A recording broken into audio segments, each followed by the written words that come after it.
Anda Nabi bukan, Rasul bukan, gelar tidak ada dari Allah untuk Anda. Husnul khotimah belum jelas, ya kan? Sakinah belum dicapai di rumah tangga. Harapan Firdaus, tapi nggak bangga dengan kelahiran Nabi. Siapa Anda?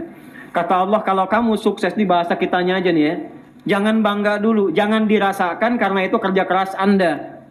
Anda mungkin 30%-nya, 70%-nya ibumu yang menangis di pertengahan malam dulu supaya engkau bisa sukses.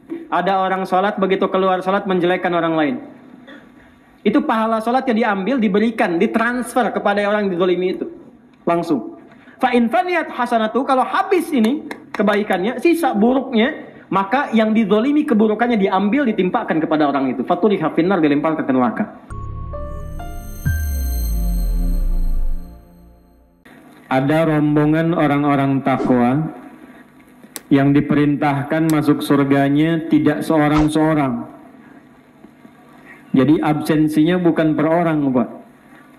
Asep masuk, Ujang, Syarifah, tidak. Tapi yang dipanggil satu rombongan. Belum selesai itu. Satu rombongan. Dan ternyata rombongan ini pun itu saat hisabnya ditenangkan oleh Allah, diberikan perlindungan, satu payung besar sehingga tidak mengalami kegelisahan dan kegoncangan saat hisab. Matahari diturunkan, panasnya sudah melelehkan. Diriwayatkan dalam banyak riwayat hadis, orang sudah banyak panik, tak peduli satu dengan yang lain, yang penting ingin segera dihisab. Tapi ada 7 golongan yang tenang-tenang saja, nyaman-nyaman saja, menikmati hisabnya. Di antara mereka ternyata ada orang-orang yang saling mencintai karena Allah dan senang memakmurkan masjid Allah. Rajulun qalbuhu muta'alliqun bil masajid wa rajulani tahabba fillah. Hari ini saya menyaksikan insyaallah jamaah-jamaah yang senang memakmurkan masjid Allah Subhanahu wa taala. Kalau sore ini kita dikumpulkan di Masjid Al-Kautsar, mudah-mudahan di hari kiamat kelak kita dikumpulkan di telaga Kautsar Rasulullah sallallahu alaihi wasallam. Untuk itulah kita mengenal Nabi sallallahu alaihi wasallam di sore hari ini. Mencintai Rasulullah sallallahu alaihi wasallam dengan mengenal miladnya Nabi sallallahu alaihi wasallam, karena satu-satunya nabi dan rasul yang diturunkan satu surat untuk menjamin surganya sebelum wafat itu hanya Nabi Muhammad sallallahu alaihi wasallam. Sebelum wafatnya Allah sudah turunkan satu surah menerangkan kemuliaan surganya yang tidak pernah diturunkan dan diberikan pada nabi-nabi sebelumnya. Dan nama suratnya itu sama persis dengan nama masjid yang sekarang kita ada di dalamnya. Surah Al Inna a'tainakal, demi keagunganku ya Muhammad. Setiap ayat Al-Quran yang dibuka dengan inna, na-nya panjang, itu artinya ta'zimun nafsi li ta'zimi sya'ni. Paham? Tidak. Itu artinya ada yang istimewa, saking agungnya istimewanya, Allah menampilkan keagungan zatnya untuk menunjukkan keagungan dan keistimewaan informasi yang disampaikan. Al-Quran agung, Al-Quran istimewa. Karena Al-Quran agung dan istimewa, maka kalimat turunnya menggunakan inna. Surah Al-Qadar, inna anzalnahu fi.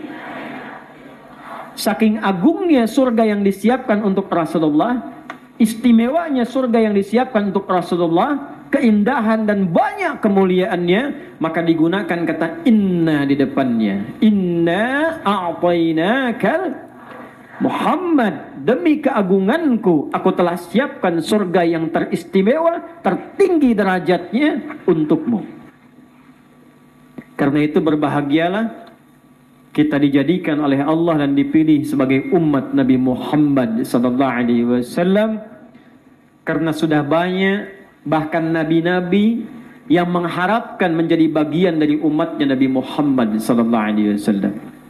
Untuk itulah ketika temanya dibuat Maulid atau Mauludun Nabi sallallahu alaihi wasallam, isinya bagaimana kita mengenal Rasulullah untuk mencintai Nabi sallallahu alaihi wasallam sehingga bisa dipertemukan oleh Allah dalam surga Firdausnya bersama Rasulullah sallallahu alaihi wasallam. Bu, Maulid atau Maulud? Yang Maulid angkat tangan. Yang Maulud? Yang nggak ngangkat Allahu a'lam. Yang ikhwan antum Maulid atau Maulud?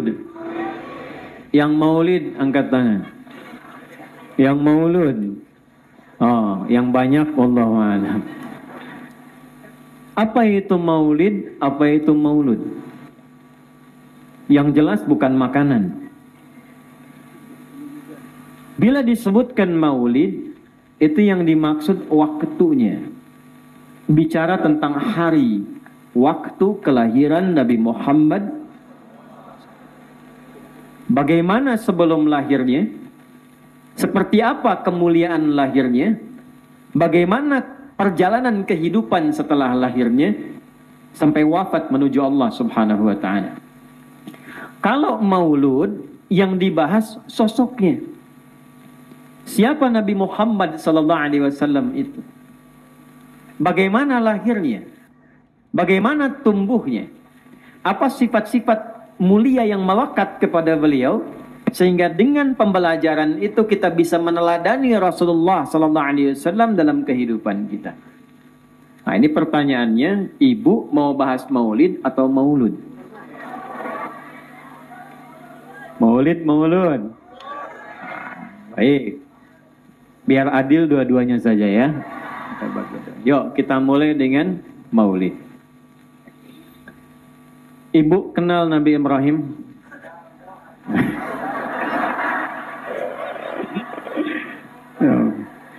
Saya kadang-kadang bingung di Indonesia ini. Saya ke Bengkalis ada yang kenal dengan Firaun tuh. Kenal Firaun? Kenal katanya. Di sini ada yang kenal Nabi Ibrahim sebelah sana tuh. Baik. Pernah dengar Nabi Isa? Pernah. Nabi Ismail? Baik. Nabi Nuh? Nabi Adam? Semua nabi ini tidak akan ditetapkan untuk bertugas di muka bumi kecuali mereka semua berkomitmen dulu kepada Allah yang komitmennya diabadikan di dalam surah Ali Imran di ayat ke-81. Ini jauh sebelum kelahiran Nabi Muhammad sallallahu alaihi wasallam. Wa idz akhadallahu mitsaqan nabiyyina lama ataitukum min kitabin wa hikmatin thumma ja'akum rasul musaddiqan lima ma'akum latu'minunna bihi wa latansurunna qala a'aqrartum wa akhadtum ala dhalikum isri qalu aqrarna qala fashhadu wa ana ma'akum minasyahidin.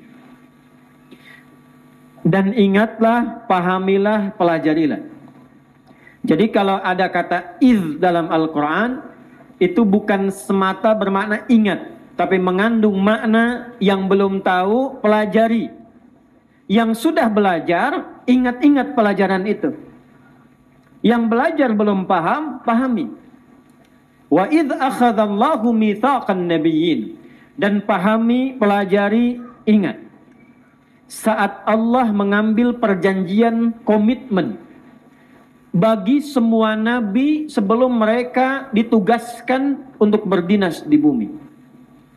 Jadi Bu, Pak, ada anbiya, ada nabiyyin, itu beda. Di surah ini, ayatnya berbunyi nabiyyin. Kalau anbiya itu jamak, banyak nabi, tapi nggak semua nabi. Terbatas. Ada surah ke-21 namanya surah Ya, tapi di situ tidak dikisahkan semua nabi, cuma beberapa nabi. Nabi Ayub ada di situ. Zakaria ada di situ. Musa ada di situ. Tapi enggak semua nabi dikisahkan di situ. Kalau bapak dan ibu menginginkan semua nabi, maka rubah kalimatnya dari bentuk jama' al-anbiya menjadi bentuk jama' nabiyin. Ada orang-orang yang saking taatnya kepada Allah, dekat dengan Allah, itu kata Allah, nanti saat di surga saya tempatkan di kompleks surga yang sekompleks dengan semua nabi yang pernah bertugas di bumi. Itu ada di Quran surah 4 An-Nisa di ayat ke-69. Wa may yuti'illaha war rasul fa ulaika ma'al ladzina an'ama Allahu 'alaihim minan nabiyyin. Dan itu doa kita 17 kali sehari. 17 kali sehari. Ibu dah, kalau baca Al-Fatihah sehari itu 10 kali atau 11 kali? Yang 10 angkat tangan. Yang 11? 17, Bu. Kalau ibu baca 11 kali, berarti ibu tidak sholat subuh dan sholat duhur. Saya tidak menjebak. Datang bermacet-macet ke sini hanya untuk menjebak ibu, tidak. 17 kali. Karena setiap kali kita sholat 5 waktu, berapa rakaat kita? 17 rakaat. Bukankah setiap rakaat kita baca Al-Fatihah? Bukankah saat baca Al-Fatihah kita menyampaikan ihdinas siratal mustaqim? Lalu siratal ladzina an'amta. Nah, siratal ladzina an'amta alaihim itu doa kita kepada Allah. Ya Allah, berikan kami hidayah supaya nyaman di dunia, mudah ke akhirat, dengan jalan yang lapang dikumpulkan dengan orang-orang yang kau beri nikmat kepadanya. Siratal ladzina an'amta alaihim dijawab oleh Allah, wa may yuti'illaha war rasula fa ulaika ma'al ladzina an'ama Allahu alaihim. Kita berdoa siratal ladzina an'amta alaihim, kata Allah ma'al ladzina an'ama Allahu alaihim. Dan di antara orang yang mendapat nikmat itu, dia sekomplek dengan semua nabi yang pernah bertugas di bumi. Tingkat paling tinggi. Dan bisa main-main ke bawah, kan 8 tingkat. Teteh sama siapa katanya di surga? Saya mau depannya Ustadz A, belakangnya Kiai Fulan. Kalau kamu sama siapa? Saya mau biasa aja, cuman depan saya Nabi Ibrahim. Belakang saya tuh Nabi Musa. Kamu kan dulu nggak ingat waktu Murajaah, kan kamu suka baca surat Yusuf. Nah itu tetangga paling kiri saya. Yang kanan saya Nabi Muhammad sallallahu alaihi wasallam. Nah, jadi kalau kita urut semua nabi dari Nabi Muhammad sampai Nabi Adam alaihi salam, itu namanya nabiyin. Muhammad sallallahu alaihi wasallam bin Abdullah bin Abdul Muttalib bin Hashim bin Abdul Manaf bin Qusay bin Murrah bin Kilab bin Ka'ab bin Ghalib bin Fihir bin Malik bin Nadar bin Kinana bin Khuzaimah bin Mudrikah bin Ilyas bin Nizar bin Mudar bin Ma'ad bin Adnan bin Addi bin Adri bin Muqawwam bin Nahur bin Tarikh bin Ya'rub bin Yasjub bin Nabit bin Ismail alaihi salam bin Ibrahim alaihi salam bin Azar atau bin Nahur bin Abir bin Kinan bin Arfakhshad bin Sam bin Nuh alaihi salam bin Mihlail bin Matushana bin Kinan bin Anwas bin Tis bin Adam alaihissalam. Takbir. Nah, coba ulangi itu. Nah, ya. Bin Adam paling gampang ya. Jadi semua nabi yang pernah tugas di bumi itu nabiyin namanya. Tidaklah dia ditetapkan diangkat jadi nabi kecuali komitmen dulu sama Allah. Kata Allah, saya tugaskan engkau, saya kasih kitab, saya beri hikmah. Kitab itu penjelas pedoman untuk umat, penerangnya disebut hikmah. Untuk Nabi Muhammad, Al-Quran. Penjelasannya, hadis. Nabi Musa, Taurat. Nabi Isa, Injil. Itu resmi diangkat dan bertugas kalau satu dilakukan. Saat nanti datang Rasul terakhir yang paling istimewa, kata Allah, kalau dia datang bersamaan dengan di masa kalian, maka kalian harus berbaiat kepadanya. mendukung dakwahnya dan menjadi bagian dari penguat dan umatnya. Qala aqrartum wa akhadtum ala dzalikum isri? Apakah kalian sepakat dan siap menjalankan ini? Mereka Nabi berkata, qalu aqrarna, siap ya Allah. Maka kata Allah, qala fashhadu wa ana ma'akum minasyahidin. Saksikan, akulah yang menjadi saksi dari semua perjanjian dan komitmen ini. Jadi saking dahsyatnya Nabi Muhammad sallallahu alaihi wasallam, saking tinggi dan istimewanya kelahiran Nabi Muhammad sallallahu alaihi wasallam, maka semua nabi dan rasul bisa bertugas kalau mereka berjanji kepada Allah menjadi bagian dari penolong dakwahnya Nabi Muhammad sallallahu alaihi wasallam. Itulah sebabnya nama Nabi Muhammad itu sudah viral sebelum kelahirannya. Kenapa saya tadi tanya pada ibu apakah ibu kenal Nabi Ibrahim? Bukan masalah kenal dan tidaknya. Ternyata Nabi Ibrahim pun itu sudah memberikan tanda dengan doanya kepada Allah supaya yang terlahir Nabi mulia itu lahirnya harus dekat tempat yang paling mulia. Quran surah kedua, kita pakai Quran aja nih. Al-Baqarah ayat 127 sampai 129. Ini maaf ya Bu, Pak, ilustrasikan saja supaya cepat nih. Ka'bah. Bu. Ka'bah. Tuh. Itu sudah ada sebelum Nabi Adam turun. Nggak pakai ada. Ada. Jadi Nabi Adam turun, Pak, Ka'bahnya sudah ada. Ya. Dari mana taunya Ustadz? Quran surah ketiga Ali Imran. Ya, dari ayat 96 sampai 97 itu. Inna awwala baitin wudi'a linnas. Sungguh kata Allah, rumah pertama yang dibangunkan untuk manusia, bukan manusia yang bangun. Nanti ada kitab namanya Akhbaru Makkah, karya Az-Zirqli. Coba lihat halaman 13 sampai 14 tuh. Itu digambarkan, disampaikan bagaimana malaikat diperintahkan oleh Allah membangun Ka'bah sebelum turunnya Adam alaihissalam. Tepat di titik tengah bumi. Jadi Ka'bah itu tengah-tengahnya bumi. Tengah-tengahnya.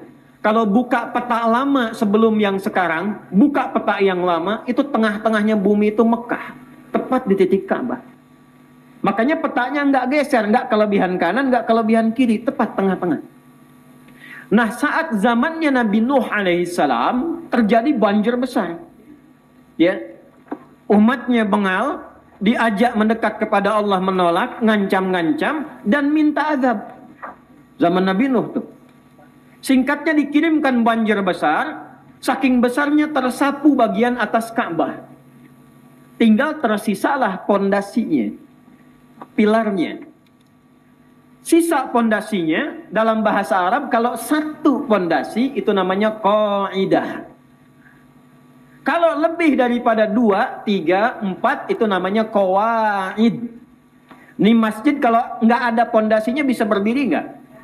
Nah, ini kalau sudah jadi namanya bait namanya. Apa namanya? Kalau tanam batunya satu namanya hajar.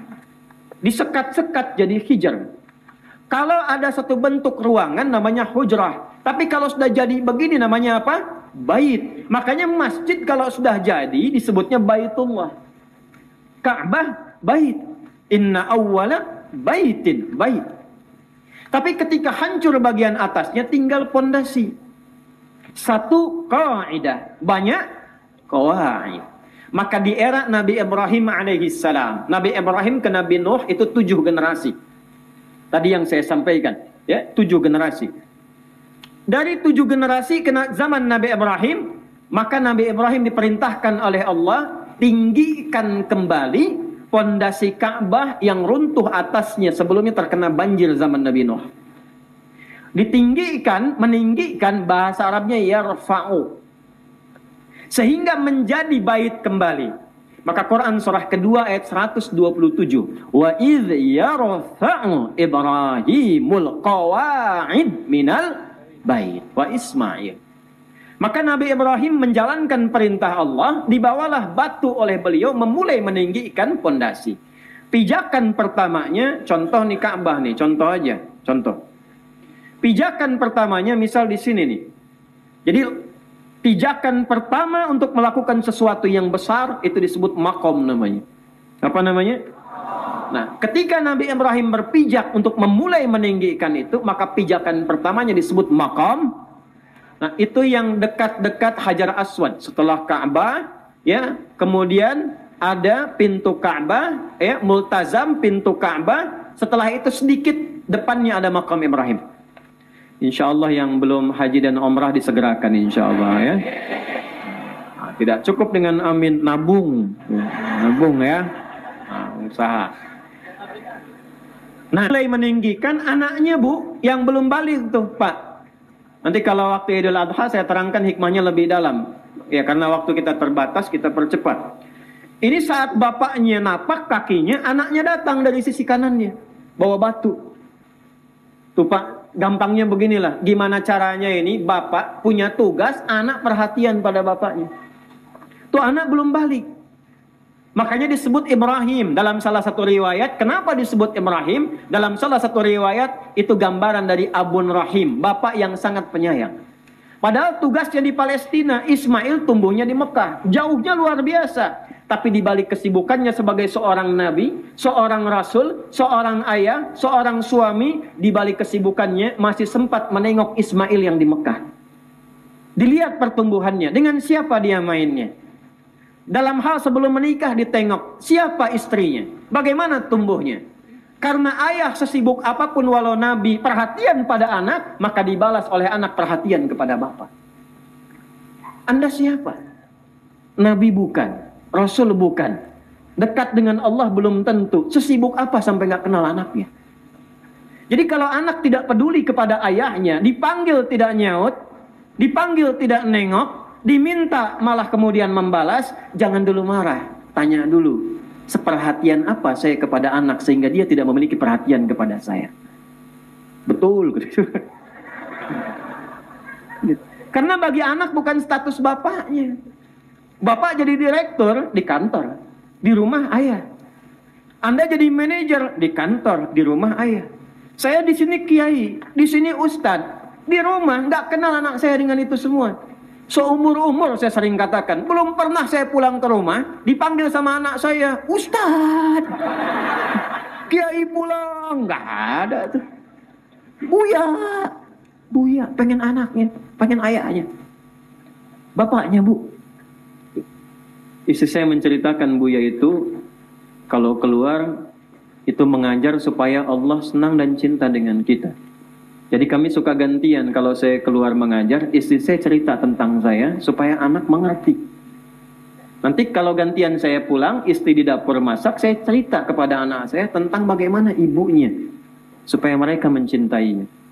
Itu begitu diceritakan saya mengajar, pulang-pulang malam, ditunggu, Bu. Itu anak 3 tahun, dengan anak 4 tahun. Nunggu sampai tengah malam. Begitu saya pulang hampir jam 11, ternyata yang nyambut depan pintu anak kecil itu. Buya. Setelah meluk, ceria. Lalu ini yang terangi yang di kepala. Main kuda yuk. Jadi kuda saya jam 11 malam, Pak. Karena mereka pengen ayahnya. Makanya kalau sudah selesai pengajian, jangan banyak nanya. Tungguin di rumah. Ya, itu. Nah, Nabi Ibrahim begitu tuh, sehingga anaknya muncul perhatian. Mau apa aja tuh langsung dilakukan. Sampai perkara yang paling luar biasa dalamnya itu rela mengorbankan nyawanya untuk anaknya, untuk ayahnya. Cuman perkara mimpi, Bu. Quran surah As-Saffat ayat 102 sampai 109 itu. Nabi Ibrahim mimpi bawa pisau nyembeli anaknya, cerita besoknya. Nah, Bapak mimpi. Ya. Padahal kan Nabi kan? Nabi kan mimpinya pastinya tak gampang. Ismail sini. Ya, Be. Siap-siap. Kemana? Sembelih. Tapi lihat betapa Rahman. Ya, sifat rahmatnya. Meneladani sifat Allah Ar-Rahman. Dibawa untuk menyayangi anaknya. Ismail. Iya, Pak. Bapak tadi malam mimpi nyembelih kamu. Pendapat kamu bagaimana? Kata anaknya, Pak, demi bakti dan taat saya pada Bapak. Jadi bapak itu ada 3 namanya. 1 abi, itu untuk hormat. Buya untuk sayang. Bisa genetik, kita ke ayah buya sayang. Bisa ke orang yang kita sayangi karena aspek lain. Misal ilmunya kita sayang betul, kita sebut Buya. Kayak Buya Hamka kan bukan ayah kita, tapi kita sebut Buya karena sayang dengan ilmunya. Kalau digabungkan Buya dan Abi menjadi Abati namanya. Abati. Itu Nabi Ismail manggilnya Abati. Ya Abatif'al. Pak, demi sayang dan hormat nanda ke papa, cepat kerjakan sekarang, jangan tunda. Itu kita ngaji baru sampai situ. Buka kitabnya Al-Akhlaq Lil Banin, karya Ustadz Ahmad Baraja. Orang kita, ulama besar, saleh, taat di Ampel. Meninggal di Ampel sedang nulis kitab akhlak.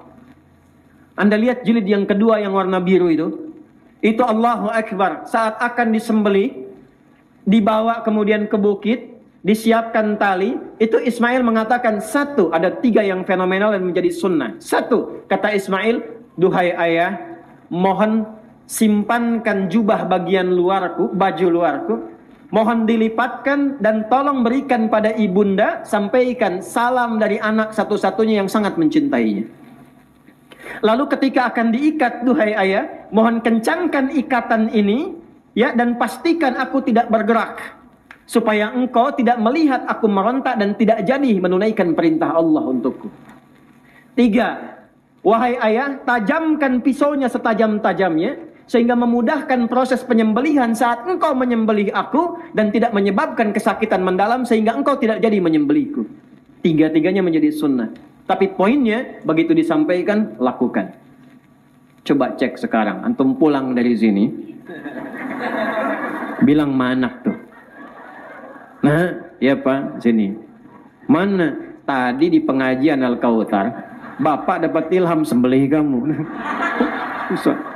Siap-siap. Oh, bidah tuh ustadznya. Poinnya bukan itu. Poinnya ketakwaan yang digambarkan dalam hubungan kasih ayah dan ibu. Ibrahim bawa batu, Ismail datang di sisi yang lain. Itu belum balik tuh sebelum kejadian kurban tadi.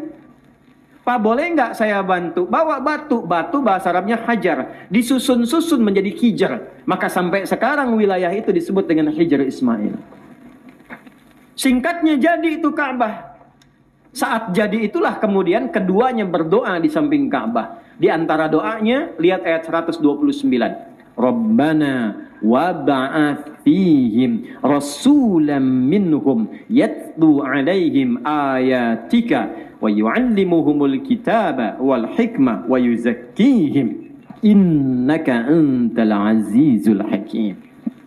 Ya Allah, mohon lahirkan nanti Nabi penutup yang mulia ini, lahirnya harus lahir di dekat tempat yang mulia ini. Nabi Ibrahim, Nabi Ismail sampai memohon kepada Allah, ya Allah, kalau nanti Nabi mulia itu lahir yang terakhir, mohon muliakan kelahirannya dengan lahir di tempat yang paling termulia dekat Ka'bah ini. Jadi Nabi Ibrahim, Nabi Ismail itu kan ke-29 dan 30 urutan kakek Nabi ke atas. Setiap generasinya ribuan tahun.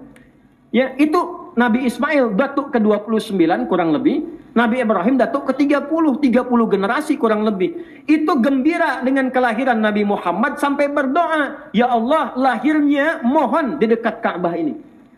Dan tidak ada nabi satupun di muka bumi yang lahirnya dekat tempat Ka'bah itu kecuali Nabi Muhammad SAW. Anda boleh cek silahkan. Tidak ada satupun nabi yang lahir dekat Ka'bah kecuali Nabi Ismail lahirnya bukan di Mekah, di Palestina lahir, dibawa ke situ. Nabi Muhammad sampingnya ada Safa, ada jalan dikit, ada istana tuh. Belok ke bawah, jangan lurus ke Masjidil Haram dulu, turun langsung belok kanan. Ya, lurus saja. Sebelah kanan ada CCTV itu, ada pos security, CCTV warna putih ngadep ke sini. Lurus saja terus ya sampai ujungnya. Itu ada 35 kipas angin sebelah kanan. Udah saya hitung tuh. Udah saya hitung benar. Ya, kalau 36 berarti nambah 1 tuh. Ya. Dari ujung itu, ujung Jabal Qubais, itu 150 meter, lihat lurus ke depan. Itu ada bangunan warna krem, disitulah tempat lahirnya Nabi SAW. Yang mau saya katakan, Nabi Ibrahim, Nabi Ismail itu saking gembira dengan berita kelahiran Nabi Muhammad yang diambil komitmennya sampai berdoa, ya Allah, mudah-mudahan lahirnya mohon dekat Ka'bah ini. Itu dijawab oleh Allah, 30 generasi kemudian dengan turunnya Al-Quran surah kedua ayat 151. Kama arsalna fikum rasulan minkum yatlu alaikum ayatina wa yuzakkikum wa yuallimukumul kitaba wal hikmah wa yuallimukum ma lam takunu ta'lamun. Singkatnya, perkara maulid itu sebelum lahirnya Nabi Ibrahim pun gembira. Lompat cepat karena waktu kita terbatas. Ini kita sampai jam berapa, Ustaz?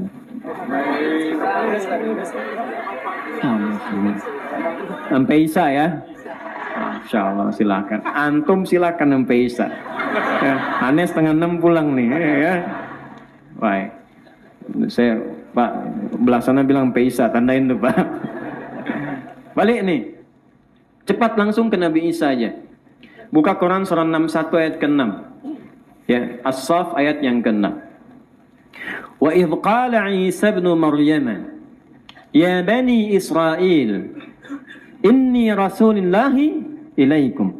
Inni rasulullahi ilaikum musaddiqan lima baina yadayya minat Taurah wa mubasysyiran bi rasuli ya'ti min ba'di ismuhu Ahmad. Allahu akbar. Lihat sini. Bu.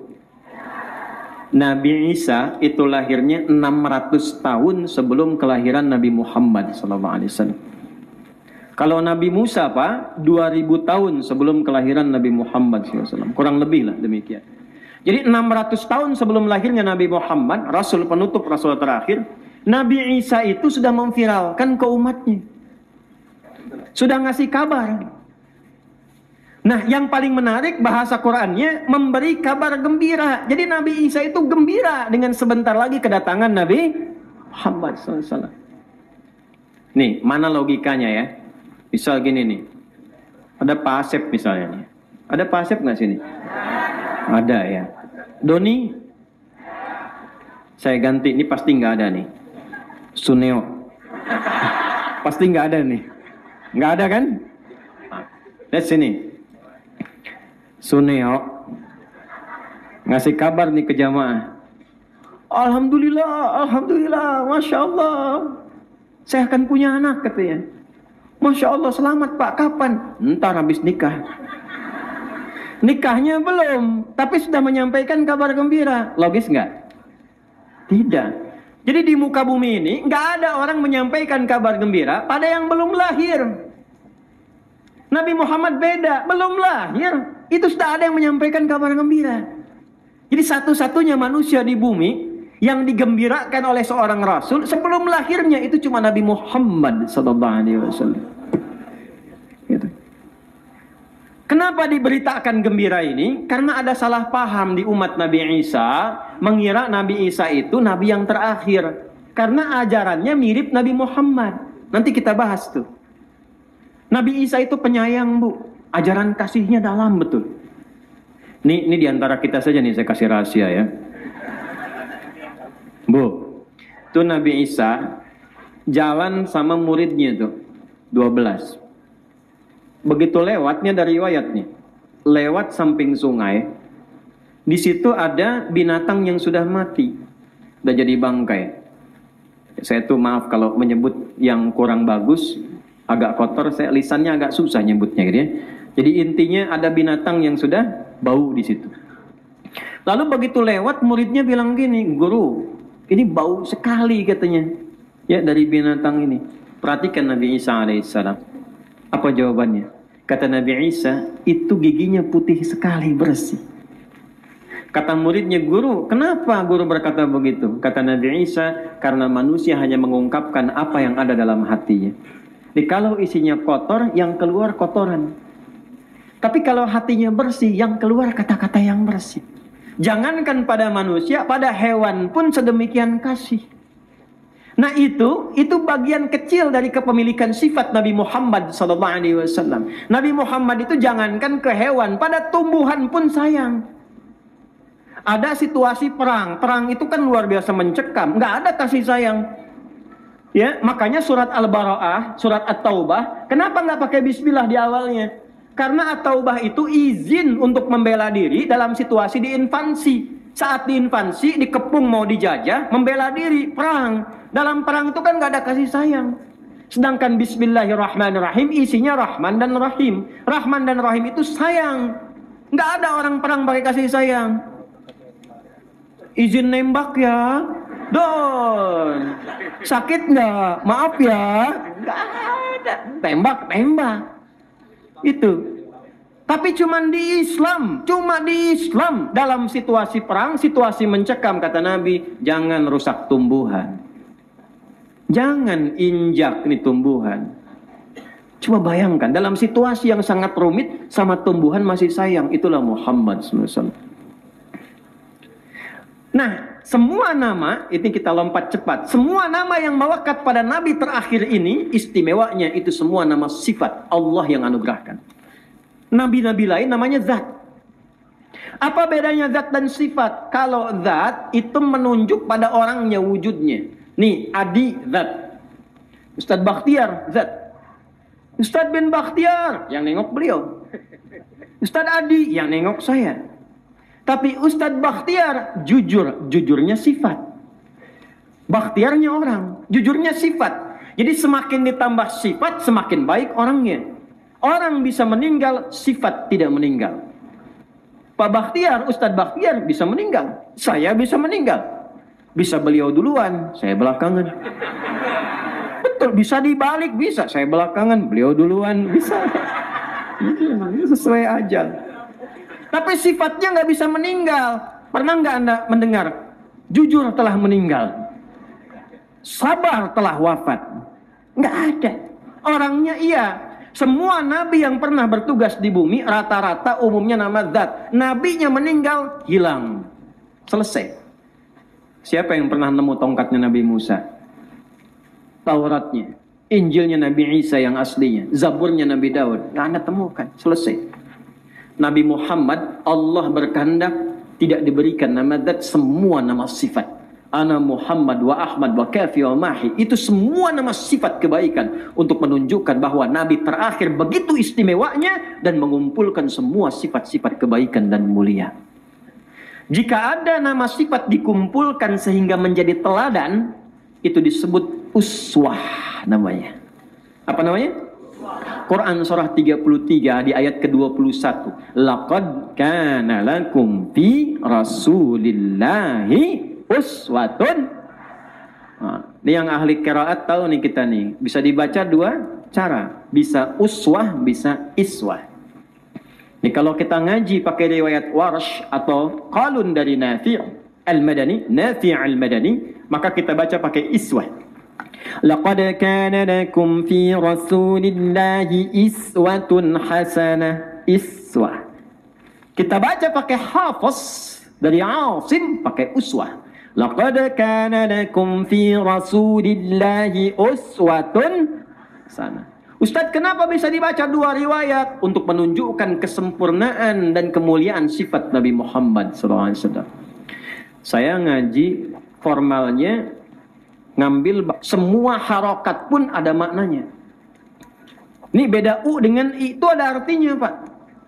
Yuk kita kenal, Bu. Kalau harokat nih agak miring kebuka di atas namanya apa? Fathah. Kalau di bawah kasrah. Kalau bulat-bulat sukun, bulat sukun. Kalau bulat ada ekornya dhamma. Mesti tahu tuh. Saya ke Garut tuh begitu datang dihadiahi sama teman saya, datang, Ustadz ini buah sukun katanya. Udah matang, istrinya masak di dapur. Saya bilang, Pak, ini bukan sukun, ini fathah. Kalau sukun, dia masih di pohon tuh bulat tuh. Dia jatuh ke bawah kasrah, pecah. Bapak buka-buka, terbuka digoreng, fathah. Ini kisah nyata, Bu. Saya tidak menceritakan fiksi, saya alami. Saya kira berhenti di situ. Ternyata dia bawa sukunnya ke belakang, ke istrinya yang sedang menggoreng. Dia bilang, Ma, kata Pak Ustadz, dia bukan sukun. Apa, Pak? Fathah. Nih kalau kasrah, cepat. Kasrah itu sesuatu yang lembut, kecil, pecah. Makanya disebut dengan kasrah. Kasrah zujat, kaca pecah, jadi percikan kecil-kecil. Rendah, khafad di bawah. Makanya kalau ada harakat yang menggunakan kasrah, itu biasanya menunjukkan sesuatu yang lembut, yang kecil, yang pecah. Perempuan itu cenderung lembut, Bu. Ya, makanya menggunakan kasrah. Laki-laki fathah. Ya. anta laki-laki, perempuan anti. Jazakallah khair, laki-laki, perempuan jazakillah khair. Kenapa lembut? Ibu kan tadi bilang di sini mau sampai Isya tuh, ya. Ibu itikaf tuh, jam 11 pengen pulang, udah kosong, begitu keluar atas pohon ada suara, iya. Ibu nggak usah lari, tunjuk tuh kasro ya. Udah ngaji kita. Nah, jadi kalau menggunakan itu menunjuk yang kecil-kecil. Kalau kita ingin angkat yang tinggi, rafa. Lalu yang tinggi itu banyak dikumpulkan, indhamma yang dhammah. Dhammah itu banyak, kumpul, tinggi. Kenapa bisa dibaca dua riwayat I dan U, iswah, uswah? Karena semua yang melekat pada Nabi Muhammad SAW, yang kecil apalagi tingginya bisa diteladani. Menengoknya, menyapanya. Saya tuh paling senang kalau lihat Habib Umar, paling senang saya. Karena paling Habib Umar itu, kalau saya ngaji sifat-sifat akhlak Nabi, ya, itu saya paling pas melihatnya gitu. Susah saya mengungkapkan itu. Jadi kalau saya lihat Habib Umar senyum itu, saya tuh kayak ngerasa lagi ngaji gitu ya, tentang bagaimana senyumnya Nabi dan sebagainya. Itu, jadi kita tuh melihatnya juga senang, nyaman. Nggak percaya silahkan Bu, belajar tentang senyumnya Nabi. Dari istri selalu harmoni, bilangnya sayang, kadang bercanda. Itu kalau lagi bikin adonan Bu, tepung, Nabi itu masih sempat mencolek tepungnya, kemudian ditepikan di keningnya Sayyidah Saudah. Itu tuh sudah di atas 70 tahun. Lalu ketawa bersama, sayang, Masya Allah. Kapan kakek dan nenek terakhir kali panggil sayang itu? Balik ke yang tadi, balik. Iswah bisa diteladani, uswah itu yang paling tingginya. Al-Bukhari nomor hadis 2008 sampai 2010. Ya, dari Umar bin Khattab radhiyallahu taala anhu. Singkat nyambung ke Sayyidah Aisyah, ditanya Sayyidah Aisyah, "Kaifa kanat salatun Nabi sallallahu alaihi wasallam?" Datang Abdullah bin Mas'ud, Ubay bin Ka'ab dan sahabat yang lain radhiyallahu taala anhum jami'an. Nanya ke Sayyidah Aisyah, gimana sifat salat malamnya Nabi sallallahu alaihi wasallam? Maka dijawab oleh Sayyidah Aisyah, la tas'al an husnihinna wa tulihinna. Tolong jangan tanya panjang dan bagusnya, nggak akan mudah untuk diikuti. Penasaran, besoknya ikut. Itu begitu bermakmum di belakang Nabi. Sahabat ini dibacain rakaat pertama oleh Nabi 100 ayat Al-Baqarah. Mereka udah siap ruku, ternyata Nabi menyempurnakan sampai ayat 286. Fansurna 'alal qaumil kafirin. Udah tahu selesai nih, siap-siap rukuk tuh Abdullah bin Mas'ud, ternyata nyambung Ali Imran, Alif Lam Mim. Selesai kemudian, ya ayyuhalladzina amanu taqullaha ya wasbiru wasabiru warabitu wattaqullaha la'allakum tuflihun. Ayat 200. Begitu selesai, dikira mau rukuk, nyambung An-Nisa. Sampai 176 ayat.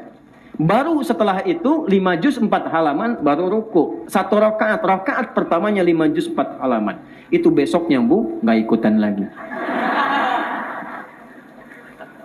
Nah, itu sifat tertingginya. Jadi maaf, kalau sifat-sifat terkait dengan manusia, sekali lagi, terkait dengan manusia, baik pada tetangga, baik pada orang tua, sayang pada anak, perhatian pada cucu, memuliakan pasangan, memuliakan masyarakat.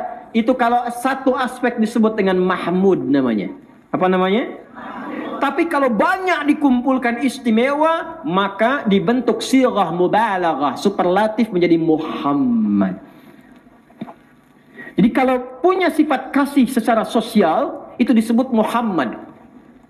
Tapi kalau punya hubungan dengan Allah yang tinggi, rajin tahajud, tadi sampai bacaan banyak. Satu aspek, bacaan Qur'annya belum, tahajudnya iya, puasa belum. Itu namanya hamid. Apa namanya? Tapi kalau tahajud iya, baca Quran iya, puasa iya, zakat paling bagus, sedekah paling banyak. Itu dikumpulkan dalam bentuk sirah mubalaghah, bentuk superlatif Ahmad. Nabi Isa punya sifat mirip dengan aspek yang pertama Muhammad. Maka umatnya mengira ini Nabi terakhir. Karena punya ajaran kasih. Maka kata Nabi Isa, Nabi terakhir bukan saya. Saya kasih kalian kabar gembira, Nabi terakhir amalannya, kedekatannya dengan Allah nggak bisa ditandingi oleh nabi-nabi yang lainnya. Dialah Ahmad. Artinya yang punya hubungan kuat dengan Allah Subhanahu wa taala yang nggak bisa ditandingi oleh nabi-nabi lainnya. Karena itu beliau katakan, wa mubasysyiran bi rasuli ya'ti min ba'di ismuhu Ahmad. Ay dzikruhu Ahmad. Tapi hubungan dengan pembahasan kita, Nabi Isa lahirnya 600 tahun sebelum Nabi, tapi berbahagia dengan kelahiran beliau dan memviralkan kebahagiaan itu pada umatnya. Nih kesimpulannya, Nabi, Rasul, dekat dengan Allah, gelar Khalilullah, yang gelarnya Ruhullah, gelarnya Kalimullah, semua berbahagia dengan maulidnya Nabi Muhammad SAW. Anda Nabi bukan, Rasul bukan, gelar tidak ada dari Allah untuk Anda. Husnul Khotimah belum jelas, ya kan? Sakinah belum dicapai di rumah tangga, harapan Firdaus, tapi nggak bangga dengan kelahiran Nabi. Siapa Anda? Karena itu kalau bahagia dengan maulid Nabi itu nggak usah ditanya. Semua umat Islam pasti harus bahagia dengan kelahiran Nabi Muhammad SAW. Ini terakhir dah pertanyaannya. Kenal Abu Jahal nggak? Ayo bilang kenal, saya pulang nih. Abu Jahal tahu nggak? Ya, gitulah tahu. Lihat di Al-Bukhari ada 97 topik. Lihat topik kitabun nikah, kalau nggak salah tuh 65 lah. Ya, subtopik yang ke-20, nomor hadis 5101. Paling kanan sebelah bawah tuh di kitabnya. Itu Abu Jahal, saya cepat aja di ujung hadisnya. Setelah meninggal, Abu Jahal tahu kan Bu ya? Wah itu ke Nabi luar biasa deh, bencinya, ingin bunuh, ingin macam-macam. Itu meninggal Pak, sudah meninggal. Punya anak namanya Ikrimah. Nah Abu Jahal ini punya kawan juga. Nah kawannya ini yang mau saya ceritakan, bukan Abu Jahalnya. Kawannya, partnernya itu paman Nabi sendiri, namanya Abu Lahab. Abu Lahab yang turun surah ya, khusus tabbat yada abi Lahab, itu pamannya Nabi. Nah Abu Lahab ini sama nih, separtner dengan Abu Jahal, memusuhi Nabi padahal paman Nabi itu. Itu ketika meninggal dunia, ya, yang Abu Lahab ini nggak seperti Abu Jahal. Abu Jahal masih punya anak Ikrimah, anaknya taat pada Nabi. Abu Lahab dengan istrinya dikecam bahkan oleh Allah Subhanahu wa taala. Meninggal Abu Lahab, mimpilah saudaranya namanya Abbas. Abbas itu paman Nabi. Abbas radhiyallahu taala anhu paman Nabi, beda usia 3 tahun dengan Nabi. Ketika Abbas bermimpi, ini di Sahih Al-Bukhari. Ketika bermimpi, ternyata dalam mimpinya dipertemukan dengan Abu Lahab. Ditanya oleh Abbas, gimana keadaanmu setelah meninggal itu? Kata Abu Lahab, setiap hari yang aku alami cuma tersiksa. Gitu. Buka surat Ghafir dah, dari ayat 46 sampai 47. An-naru yu'raduna 'alaiha ghuduwan wa 'ashiyya. Ya, ini ayat tentang Firaun. Saking buruknya Firaun, itu di alam kuburnya ditampakkan oleh Allah neraka setiap waktu. Neraka aja, jahanamnya ditampakkan. Jadi dulu saya pernah ditanya orang liberal begini, Ustadz, nggak ada siksa kubur katanya. Yang ada itu cuma tidur di alam kubur. Saya bilang, Mas sini, ente kalau tidur nih, terus tidurnya ketemu kuntilanak botak, terus nggak nyenengin pokoknya tuh. Ya, di depan muka Anda tuh nakut-nakutin. Pertanyaan saya, Anda pengen bangun atau tetap tidur? Saya bangun Ustadz katanya. Baik, kalau menurut Anda di alam kubur cuma tidur, Allah sudah sampaikan, tuh saya kasih mimpinya neraka tiap hari di depannya. Jadi kalau Anda sekarang hidup, Anda tidur masih mampu bangun. Di alam kubur nggak bangun-bangun. Anda mimpi ketemu kuntilanak, diteriakin di depan mata, nggak bisa bangun, tersiksa kan? Yang hidup di samping ngelihat, papa kenapa, wah masih hidup. Di alam kubur nggak bisa bangun lagi, tersiksa namanya. Maka Abu Lahab mengatakan, saya tersiksa, susah saya di alam kubur ini. Cuman 1 hari saja saya yang ringan merasakannya. Ini bukan akhirat ya, kalau akhirat tuh nggak ada keringanan. Ayatnya begitu. Tapi di alam kubur sekali aja saya dapat keringanan. Kapan? Saat hari Senin, lahirnya Nabi Muhammad SAW, saya pernah bahagia dengan kelahiran itu, lantas saya bebaskan budak saya yang bernama Thuwaibah. Saya ulang ya. Nabi lahir hari Senin. Saat hari Senin itu saking gembiranya saya dengan lahirnya Muhammad, karena kan baru lahir, belum tahu jadi Nabi. Gembira, senang, lahir keponakannya. Saat senang itu, dia bebaskan budaknya bernama Thuwaibah. Dan Sayyidah Thuwaibah ini akan memberikan asinya kepada Nabi sebelum Sayyidah Halimah Sa'diyah. Jadi begitu dibebaskan, merdeka beliau. Ketika merdeka kemudian memberikan asi kepada Nabi, itu dinilai oleh Allah meringankan tuh keadaannya saat di alam kubur setiap hari Senin. Saya tanya pada Anda, Abu Lahab itu muslim atau kafir? Ingkar atau taat? Memusuhi Nabi atau tidak? Tapi pernah gembira dengan maulidnya Nabi sampai membebaskan budaknya, diringankan keadaannya di alam kubur. Antum musuh Nabi bukan? Umat Nabi bukan? Umat Nabi. Kita bukan musuh Nabi. Kita umat Nabi. Iman kepada Allah dengan mengikuti pada Rasulullah. Dengan kita gembira dengan lahirnya Rasulullah sallallahu alaihi wasallam, bukan hanya ringannya, kita berharap syafaat Rasulullah sallallahu alaihi wasallam. Syafaat. Bab terakhir tuh di hadis Muslim dari 43 bab terakhirnya lihat tuh, bab tentang syafaat. Cuman satu nabi yang dibolehkan oleh Allah, yang lainnya sudah nggak sanggup. Orang datang ke Nabi Adam, saya malu sama Allah, saya banyak berbuat dosa. Kemudian pergi ke Nabi Ibrahim, saya juga malu sama Allah, yang lain saja. Saya pernah berbohong, padahal bohongnya bukan bohong, tadlis namanya. Datang kepada Musa, saya malu sama Allah, saya pernah tampar orang sampai meninggal. Datang kepada Nabi Isa, saya lebih malu lagi, saya dituhankan oleh hambanya Allah. Datanglah kepada Muhammad, katanya. Ya, Anda tahu Nabi Muhammad sedang melakukan apa? Sujud. Hadisnya viral, sahih, di Sahih Muslim. Lalu Allah menyampaikan, irfa' ra'sak tasal tu'ti. Irfa' ra'sak sal tu'ti. Ya, Muhammad angkat kepalamu saat sujud. Mintalah kepadaku, tu'ta, engkau akan diberi.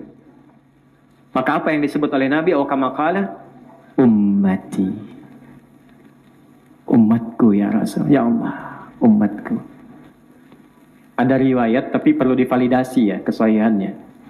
Tapi kalau ini valid dan sahih, gak ada hari tanpa sholawat tuh. Demi Allah gak ada hari tanpa sholawat.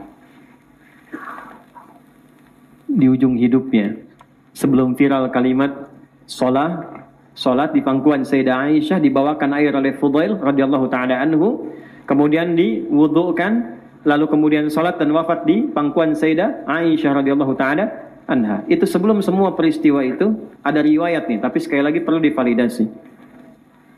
Datang malaikat Jibril.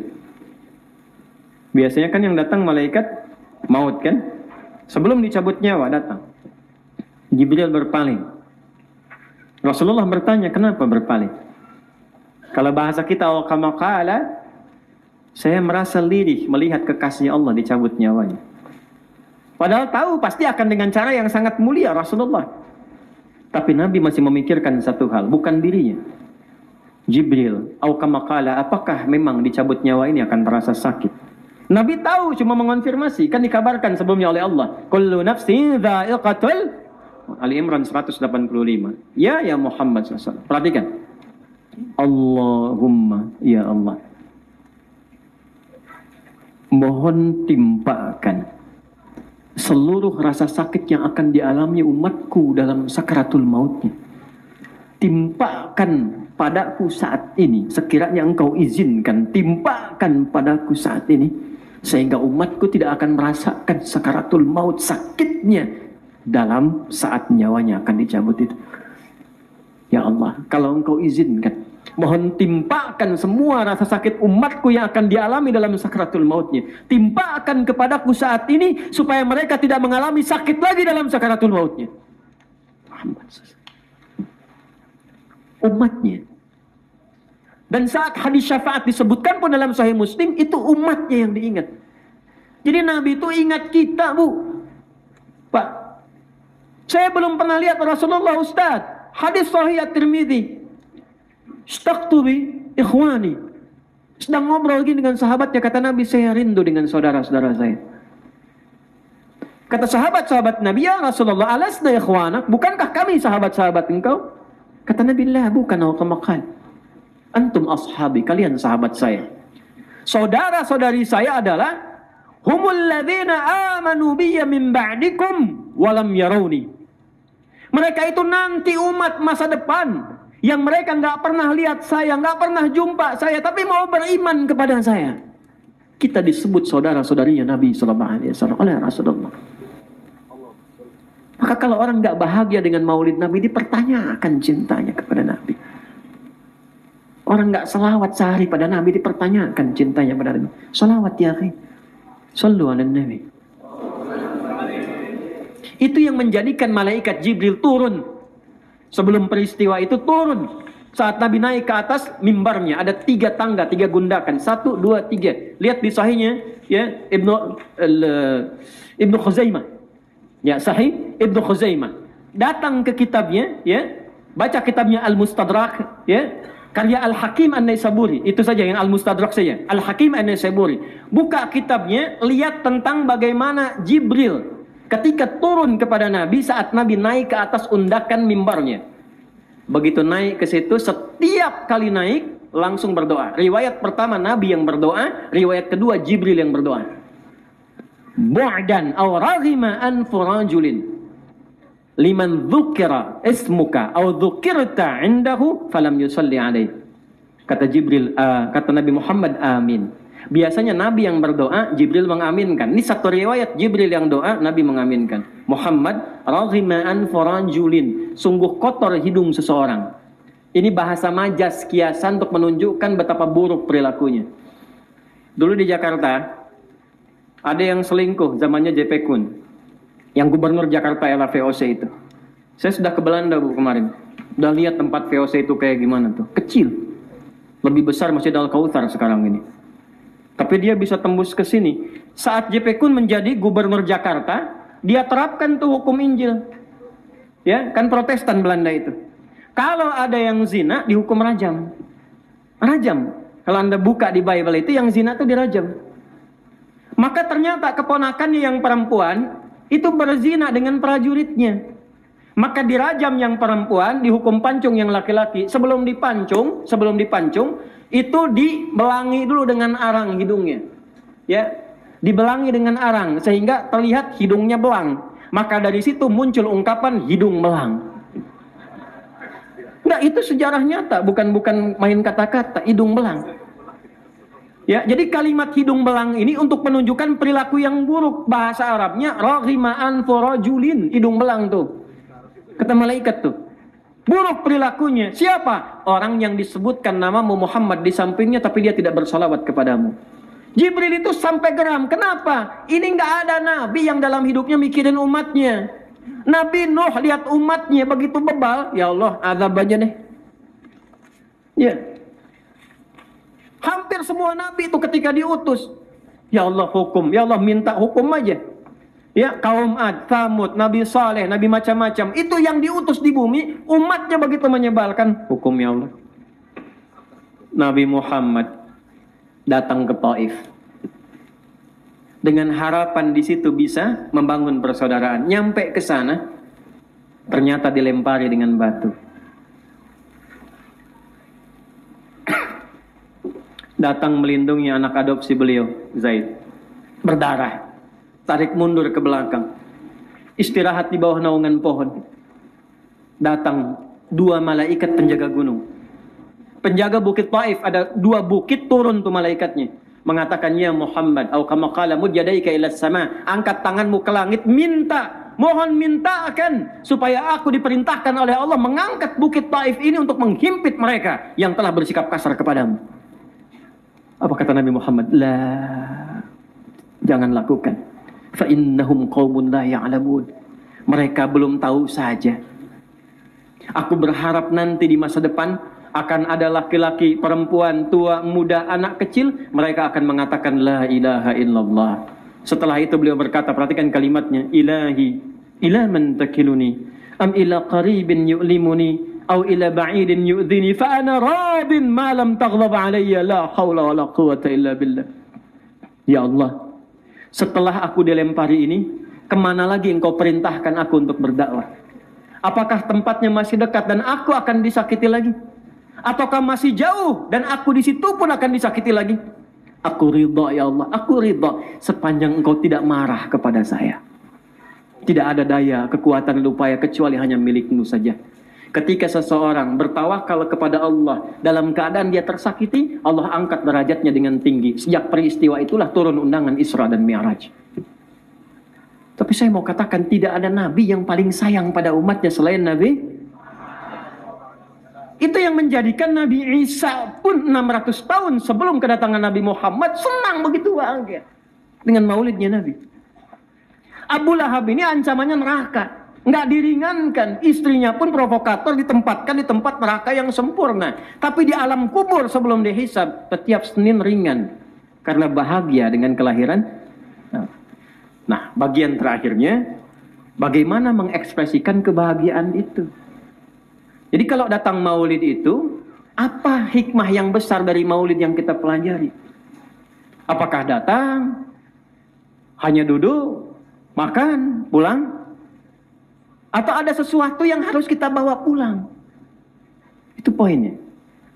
Maka diturunkanlah kemudian 1 ayat dengan Ahmad, 4 ayat dengan Muhammad. 1 tambah 4? 5. Itulah rukun Islam yang terpancar dari 2 nama Nabi Muhammad SAW yang diviralkan dalam Al-Quran.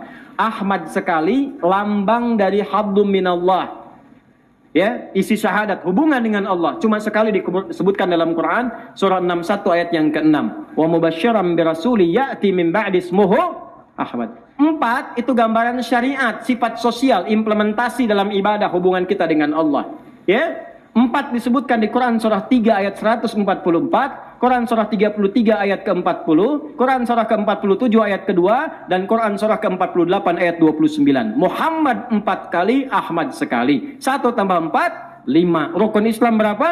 5. Jalan kita berislam lewat Muhammad sallallahu alaihi wasallam. Karena itu syahadatnya syahadatain. Asyhadu an la ilaha wa asyhadu anna Muhammadan. Kapan disebut umatnya Muhammad sallallahu alaihi wasallam? 1, jika meneladani sifat Ahmad. Ini saya tanya lagi, Bu, ya. Nabi dijamin masuk surga tidak? Surganya paling tinggi tidak? Dipuji nggak oleh Allah di Quran? Apa buktinya? Wa innaka la'ala khuluqin 'azim. Nabi masih sholat nggak, Bu? Baca Quran nggak, Bu? Khatam? Puasa nggak? Ramadan aja atau Senin puasa juga? Kamis puasa? Ayamul Bid puasa? Nabi kalau sholat tahajud nggak? Tahajud. Tahajudnya lama apa sebentar? Sekali lagi, masuk surga nggak? Masih sholat? Masih puasa? Masih baca Quran? Balik, ibu Nabi bukan. Dijamin surga nggak? Tidak. Dipuji nggak sama Allah di Quran? Dekat nggak sama Allah? Belum tahu. Tuh. Kita memang bukan Nabi, tapi kita diminta meneladani Nabi. Nggak mungkin nyampe ke level Nabi. Sahabat aja tadi bubar, ya kan? Tapi setidaknya jaga hubungan kita sama Allah. Karena Nabi pun jaga hubungan sama. Nggak akan mungkin nyampe ke level Nabi, mustahil. Tapi kita bisa teladani dalam maulid ini, belajar supaya mencontoh Nabi, dekat dengan Nabi. Sholat, kita pun sholat. Walaupun sholatnya tidak seperti level Nabi. Nabi tahajud, sudah 11 rakaat nih, lama bacaannya. Kita baru mau mulai. Nggak harus 11 juga, nggak harus nyampe 23 juga. Mulai pakai rumusnya hadis Muslim dari Ibnu Umar radhiyallahu ta'ala anhu. Nomor hadis 749. Kata Nabi, sholatul laili mathna mathna. Kalau baru mau mulai sholat malam, jangan banyak-banyak dulu. Nanti capek, besok nggak tahajud lagi. 2 aja dulu. Berapa? Nah, kalau yang 2 ini dikerjakan, polanya pun jangan terlalu awal. Subuh jam berapa sekarang? 4.14, 4.15, 4.17. Terjadi perbedaan pendapat waktu sholat subuh. Berapa nih? 4.17. Udah, kita ambil 4.17 ya. Nih, 4.17. 4.17 subuh. Ya, nggak usah terlalu awal. Jam 4 kurang seperempat bangun. 4 kurang seperempat buat persiapan. Ya, kan itu prakteknya nanti sunannya Abu Daud. Hadisnya Abu Daud, nomor hadis 1367 dari Ibnu Abbas radhiyallahu taala anhuma. Kan itu nggak langsung sadar, ya kan? Makanya kata Nabi kalau bangun, ini riwayat Ibnu Abbas nih. Kana Nabi sallallahu alaihi wasallam idza istayqadha min naumi fajalasa wa masaha bi yadihi min athari naumi faqara surah khawatim Ali Imran. Fadhaba ila shinil mu'allaqa. Ditambahin tuh sama Jundub bin Junada dan Mu'adz bin Jabal dalam riwayat Al-Bukhari. Maka dikatakan faqara alhamdulillahilladzi ahyana ba'dama amatana wa ilaihin nusyur. Paham? Tidak. Nih. Nabi kalau bangun enggak langsung doa.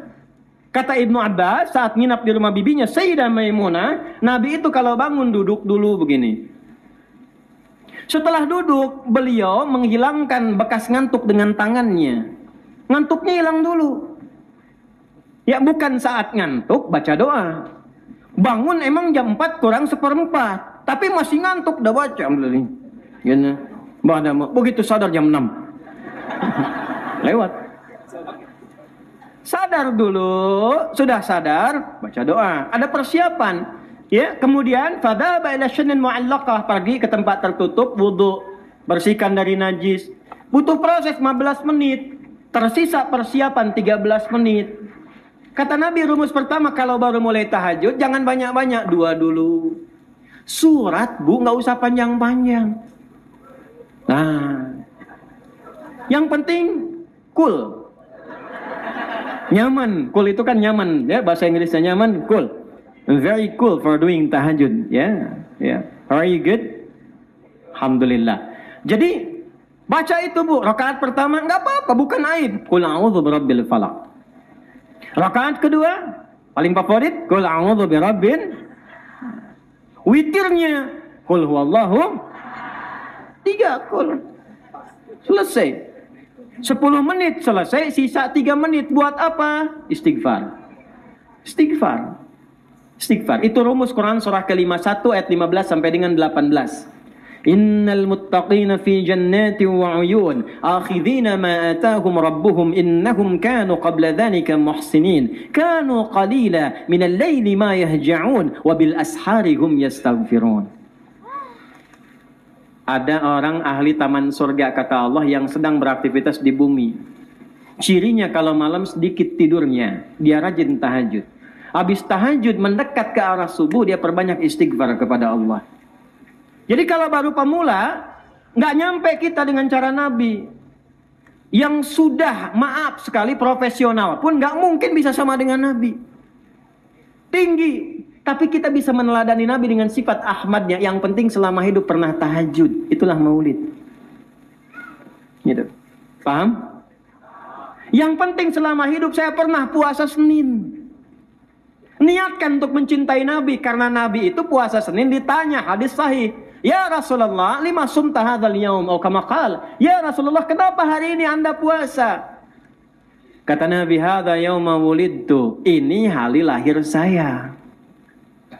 Jadi kita itu Bu kalau puasa Senin itu puasa mensyukuri lahirnya Nabi. Puasa Maulid tuh. Oh, jangan dipotong ujungnya aja ntar disebarin puasa Maulid. Ini sebut Ustadz bid'ah. Belajar sampai tuntas, jangan suka motong-motong. Ya? Jadi kita tuh puasa Senin ngikut Nabi. Sahabat tanya, kenapa ya Rasulullah Anda puasa? Iya teh hari lahirna abdi, kata Nabi gitu. This is my birthday. Hadza yauma wulidtu, ini lahirnya saya hari ini, saya puasa. Jadi saat kita puasa hari Senin mensyukuri lahirnya Nabi. Nah, itulah ekspresi Maulid Nabi. Sekarang kita ngaji, Senin kita puasa. Atau sunnah yang kedua, kalau pas hari lahir, Bu. Bukan tiup lilin. Nanti gelap. Happy birthday to you, happy birthday to you.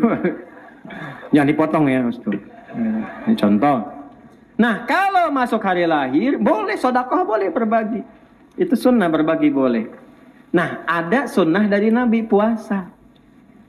Karena bisa diambil bil makna, dengan makna. Kalau bil lafzi, sunnah puasa Senin. Untuk apa? Mensyukuri lahirnya Nabi. Hari lahir kita puasa bil makna, ngikut Nabi. Karena Nabi lahirnya puasa. Nabi dilahirkan, Nabi puasa. Kita lahir Selasa, puasa Selasa, boleh. Mensyukuri nikmat kelahiran nyontoh Nabi. Tapi kalau nggak pengen puasa, boleh. Ambil bil makna yang kedua. Ambil hikmah puasa untuk evaluasi. Muhasabah namanya. Adi Hidayat lahir. Oh, sudah lahir. Berapa usia? Misal, lahir 11 September, 39 tahun. Saya nggak bisa puasa misalnya. Syukuri nikmat itu dengan evaluasi. Adi, selama 39 tahun, keluarkan tuh makna puasa. Cepat. Puasa itu kan gampangnya begini. Puasa itu satu-satunya amalan yang mengumpulkan amal soleh dan menekan amal salah. Itu puasa. Nih contoh begini nih. Contoh ya. Ibu kalau puasa dengan tidak puasa, rajin mana sholat sunnahnya?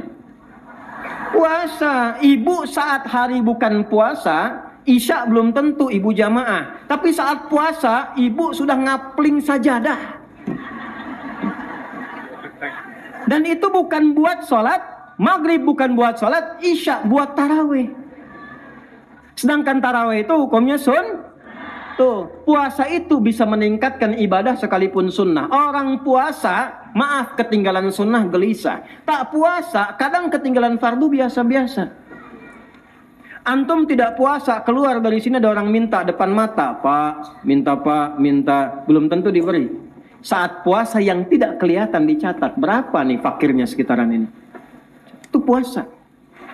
Nah, saat usia hari lahir tiba, hari lahir nih, milad nih, tanya.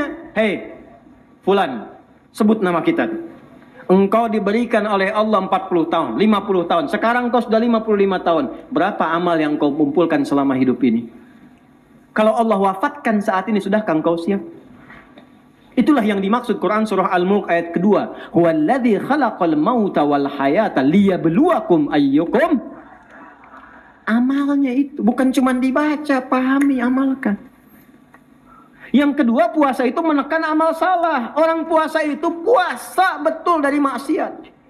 Koruptor kalau puasa libur. Betul. Saya punya pengalaman cerita tuh. Pemarah pun pemarah. Itu bulan puasa libur marahnya. Nih Bu, nih ada cerita nih. Jadi ada suami istri. Pak, suaminya pemarah bener tuh. Papa marah. Dikit-dikit marah. Tiba-tiba puasa itu. Ini buka jam 6, setengah 6 diprovokasi sama tetangganya. Dia diem aja kan. Istrinya penasaran Bu, karena nggak marah. Dia tanya, Pak, tumben papa nggak marah? Kata suaminya, ntar habis maghrib. Terus maghrib dia lupa tuh. Ya.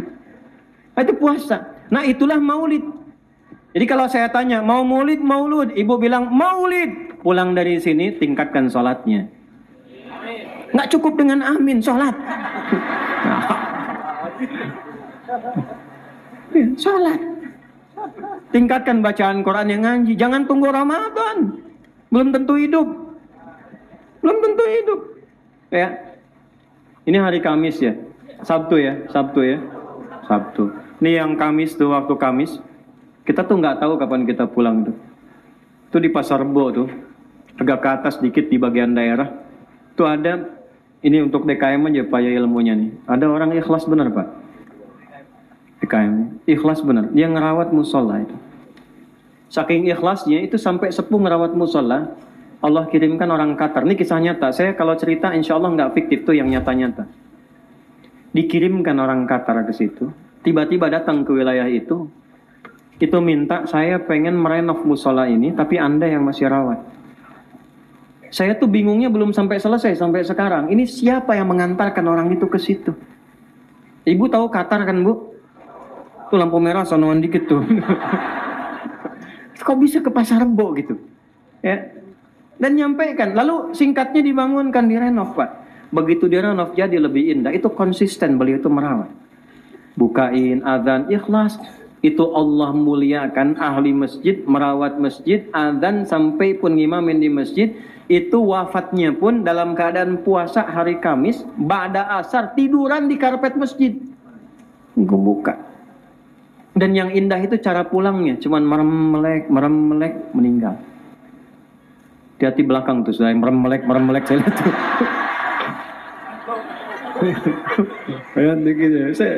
Saya kalau lihat merem melek suka inget aja tuh itu tuh. Tapi yang tadi kisah nyata itu. Berkahnya banyak masjid itu, berkahnya banyak. Nah itu ya, yang ikhwan ini kan banyak nih laki-laki nih. Jangan sampai pulang ke sini, pulang dari sini nggak jamaah di masjid. Katanya maulid, ceramahnya iya, begitu sholatnya pada nggak ada. Jangan rame kumpulnya, rame amalnya. Itu maulid. Nah kalau kita belajar maulud, itu namanya belajar akhlaknya Nabi Muhammad SAW. Gimana akhlaknya pada ibu? Jangan antum sukses di kantor, datang kajian, ibu masih nangis karena perilaku antum. Gimana akhlak pada ayah? Yang mungkin antum sukses nih kalau antum ngaji surat Al-Ahqaf ayat 15 tuh ya, itu sering banget bikin nangis itu. Nih bapak kalau sukses, rumah sudah besar, ya maaf kendaraan mewah, suami istri itu mesti duduk dulu ngaji tuh Quran surah 46 ayat 15. Kata Allah, kalau kamu sukses, di bahasa kitanya aja nih ya, jangan bangga dulu, jangan dirasakan karena itu kerja keras Anda. Anda mungkin 30%-nya, 70%-nya ibumu yang menangis di pertengahan malam dulu supaya engkau bisa sukses. Bapakmu yang kerja serabutan dengan keringatnya dengan mengatakan, ya Allah, jangan sampai anakku makan seperti aku sekarang, sukseskan dia. Lancarkan dia, besarkan karirnya. Makanya kata Allah, kalau engkau sudah sukses, ingat-ingat kedua orang tuamu, paling tidak sisipkan dalam doamu. Itu doanya sampai dibimbing oleh Allah. Rabbi auzi'ni an ashkura ni'mataka allati an'amta alayya wa ala. Makanya orang tua nggak boleh dizakati. Skemanya infak. Itu infak pertama, setelah yang wajib pada istri dan anak-anak, itu langsung orang tua. Al-Baqarah ayat 215. Yas'alunaka madza yunfiqun qul ma anfaqtu min khairin falil walidain. Qul ma anfaqtu min khair falil walidain. Orang tua. Anda belajar maulud pulang dari sini, tuh adab sama orang tua tuh. Dengan tetangga. Maaf tetangga. Nabi kasih contoh jelas, yang muslim dengan yang non muslim. Kalau urusan kehidupan bertetangga nggak dibedakan oleh Nabi. Urusan ibadah masing-masing, lakum dinukum. Urusan bertetangga disamakan lintas keyakinan. Nih hadis nih, saya bacakan sahih nih. Paling gampang terjemahannya aja deh. Kalau Anda di antara Anda masak makanan dan baunya sampai ke tetangganya, maka bagilah tetangganya walaupun ibu-ibu paling kencang jawab. Walaupun hanya kuahnya. Hadis andalan tuh. Habis ini ibu masak ketupat sama opor. Opornya ibu makan, kuahnya bagi tetangga. Tetangga protes nanya, bu kok cuma kuahnya? Hadis Nabi pak. Nah, jadi nggak boleh baca hadis pakai terjemah. Pakai ilmunya. Maksudnya apa? Nabi sudah visioner dibimbing oleh Allah. Jangan sampai ada yang masak kuah, bumbu sudah beraneka ragam. Masaknya singkong, bumbunya rendang. Bagi supaya nggak salah paham. Bagi. Pertanyaannya bukan itu. Apakah Nabi pernah mengatakan jika tetangga kamu muslim saja? Pernah nggak? Hadis itu umum. Ini di komplek ini, mungkin ada non muslimnya. Anda masak misalnya makanan, masak pakai rendang, bagi. Jangan dilewat tuh. Hadisnya berlaku, bagi satu-satu. Jangan Anda berikan yang muslim, yang non-muslim dilewat. Non-muslim lihat. Bu, bau rendangnya enak banget ya. Ibu jawab, emang enak sih pak. Cuman sayang bapak kafir. Dosa tuh. Itu dosa itu. La ikraha. Nggak boleh ada kekerasan dalam Islam. Islam tuh nggak keras, Islam tuh lembut. Kalau ada ngaji ngajak yang keras-keras nggak boleh ikut ya. Nggak boleh ikut tuh. Hati-hati ya. Ngajak untuk saling mencela, saling membenci, saling tidak kenal, nggak boleh. Apalagi saling melukai. Ya, saya nggak mau terulang lagi. Ingat ya, nggak mau terulang. Saya waktu di Lampung lagi ngisi pengajian, buar di Jalan Tamrin meledak bom. Jemaah tiba-tiba angkat tangan. Ini serius, Ustaz. Apakah bom di Jalan Tamrin termasuk jihad fisabilillah? Saya bilang, Mas, sependek pengetahuan saya, jihad fisabilillah itu jihad di jalan Allah, bukan di Jalan Tamrin. Hati-hati ya, kita nggak ikut-ikut yang demikian ya, karena diancam oleh hadis Nabi di Sahih Muslim tuh. Kalau ada yang bersikap demikian, ntar diambil amal solehnya. Tukhadhu hadza min hasanati wa hadza min hasanati. Ada orang salat, begitu keluar salat menjelekkan orang lain. Itu pahala salat yang diambil, diberikan, ditransfer kepada orang yang dizalimi itu. Langsung. Fa in faniyat hasanatu, kalau habis ini kebaikannya, sisa buruknya, maka yang dizalimi keburukannya diambil, ditimpakan kepada orang itu. Fatuliha finnar, dilemparkan ke neraka. Ini penting saya ingatkan karena ada kondisi kekinian yang pernah diprediksikan oleh Nabi untuk diwaspadai. Ya, awas nih, ngajinya Qurannya sama, nabinya sama. Kenapa setelah pengajian saling mencela? Kalau tidak sepakat nggak apa-apa, tapi jangan sampai ketidaksepakatan itu menjadikan Anda tidak bersaudara. Tetap saudara, jangan sampai nggak bisa olahraga bersama. Assalamualaikum akhi, bid'ah. Nggak boleh. Nggak sepakat nggak apa-apa. Tapi jangan sampai memutus persaudaraan. Belajar ilmunya tambah lagi. Ilmunya tambahkan lagi ya. Balik. Yo, bagi. Nah cara baginya gini bu. Ibu bagi nih masakin rendang. Sepanci misalnya. Non muslim bagi. Ini akhlaknya Nabi Muhammad yang dicontohkan. Begitu dibagi kepada tetangga kita. Dia terima. Kan dia heran tuh. Ibu baik sekali. Terima kasih. Ibu katakan apa? Bukan baik, tapi Nabi Muhammad yang mengajarkan saya berbagi. Saya tunjukkan kisah nyata nih. Tadi kan saya bilang saya baru dari Belanda kan. Saya punya sahabat dari Kuwait, ulama besar. Ya, namanya Syekh Al-Farisi. Ulama besar, ahli ahli dakwah. Ketemu saya cerita. Mungkin teman-teman pernah baca, ada di Belanda itu yang bikin film memfitnah Nabi. Filmnya namanya Fitnah. Itu merendahkan Nabi di situ. Itu beliau langsung terbang dari Kuwait, memesan satu restoran yang paling mahal, paling bonafid, disiapkan, dicek menu kesukaan orang tadi, diundanglah orang tadi untuk makan. Itu nggak bicara apa-apa, nggak bicara Islam, nggak bicara Nabi, pokoknya memuliakan orang itu. Dan saat makan itu nggak banyak bicara, pokoknya makan, dilayani, sampai orang itu bingung. Sebetulnya maksud Anda apa? Saya nggak punya maksud lain kok, cuma ingin mentraktir Anda saja. Orang ini bingung, dari mana semua ini? Yang mengajarkan saya begini itu adalah orang yang Anda hadirkan dalam film fitnah itu. Itu nggak pakai lama, nggak ceramah, nggak apa. Begitu mendengar, asyhadu an la ilaha illallah, asyhadu anna Muhammad Rasulullah. Lalu diajak umrah, berangkat haji, dipertemukan dengan imam-imam Masjidil Haram. Sekarang jadi dai di Belanda. Begitu caranya. Sampaikan, katakan, Nabi Muhammad yang mengajarkan saya berbagi. Besoknya saat mengembalikan panci, dia udah bisa salam. Assalamualaikum Bu Haji. Tuh. Padahal ibu belum haji, cuman dia lihat aja ibu kesini pakai seragam. Assalamualaikum Bu Haji. Tuh. Udah bisa salam. Fadilahnya tadi itu. Cuman satu praktek. Saya mau mengembalikan panci, terima kasih, enak banget. Alhamdulillah. Terus dia nanya lagi, kira-kira Bu Haji, hari ini Nabi Muhammad ngajarin berbagi lagi enggak? Katanya itu. Ibu bikin deh opor, mereknya opor syahadat gitu ya. Jelas? Pulang dari sini, saling mencintai karena Allah. Ya, mendoakan yang damai. Ya, jangan terpecah belah. Suami istri akur, di rumah tangga baik-baik, dengan tetangga baik, saling memberi, itulah maulud. Jadi kalau kita bicara maulid kelahirannya, maka ekspresinya mendekatlah kepada Allah dengan ibadah. Kalau kita bicara maulud dengan sosoknya, maka teladani keistimewaan akhlak Nabi Muhammad SAW dalam berkehidupan. Mudah-mudahan dengan itu kita dipertemukan di telaga Kautsar Nabi Muhammad SAW.